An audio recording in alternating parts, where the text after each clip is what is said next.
வணக்கம் வீவர்ஸ். இந்த மார்கழி மாத குளிருக்கு ஒரு சூப்பராக ஒரு பொடி, அது என்ன பொடி எப்படி பண்ணலான்னு பார்க்கலாம் வாங்க. அதுக்கு அரை கப்பு மிளகு எடுத்திருக்கேன், ஒரு கப்பு துவரம்பருப்பு எடுத்திருக்கேன், ஒரு 1/4 கப்புக்கு ஜீரகம் எடுத்திருக்கேன், கல் உப்பு, சுக்கு பொடி, பெருங்காயம், 2 மிளகா வத்தல், கொஞ்சமாக பூண்டு. ஃபஸ்ட்டு துவரம்பருப்பை போட்டு நல்லா செவக்க வறுத்துக்கணும். அதை வறுத்து எடுத்துன்ட்டு கூட இதெல்லாம் போடலாம். அப்படி இல்லைன்னா அதுலேயே மிளகா போட்டு மிளகு வெடிக்கும், அந்த வெடிக்கிற வரைக்கும் அதை வறுத்துட்டு அதுக்குள்ளே பருப்பு தீஞ்சு போயிடக்கூடாது. பருப்பு பாதி வறுக்கும் போதே அதை போட்டுக்கலாம். ஜீரகத்தையும் போட்டுடலாம். போட்டுட்டு அது மிளகு ஜீரகம் நல்லா வாசனை, நல்ல அரோமா வரும். அது வரும்போது இந்த செட்டை அப்படியே போட்டுடலாம்.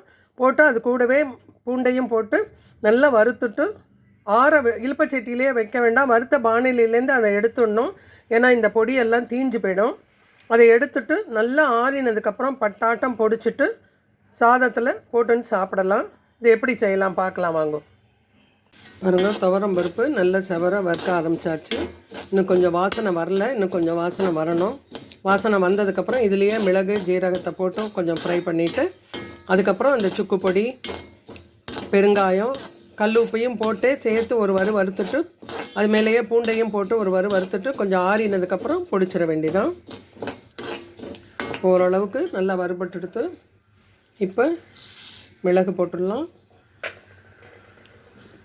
ஜீரகம் போட்டுடலாம். மிளகு வெடிக்கும், டக்குன்னு சத்தம் கேட்கும். அந்த சமயம் நம்ம பெருங்காயம் சுக்கு பொடியை போட்டு ஸ்டவ் ஆஃப் பண்ணிடலாம். ஆறினதுக்கப்புறம் நம்ம பொடிச்சிக்கலாம். எடுத்து வச்சுருக்கிற 2 மிளகா வத்தல், கல் உப்பு, பெருங்காயம், சுக்கு பொடி எல்லாத்தையும் போட்டுடலாம். போட்டுட்டு இந்த 5 பல்லு பூண்டையும் போட்டுடலாம்.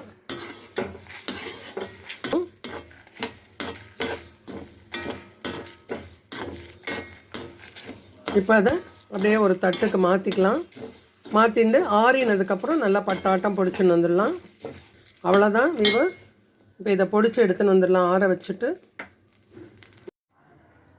பாருங்க, பொடி ஒரு பாட்டிலில் அழகாக பொடிச்சு வச்சுட்டேன். இது ஒரு கல்யாணத்தில் எனக்கு கிஃப்ட்டு கொடுத்துருந்தா, ரொம்ப அழகாக இருந்தது. இதில் பொடி பொடிச்சு வச்சிடலாம் அப்படின்னு மூடியோட எவ்வளோ அழகாக இருக்குது பாருங்க.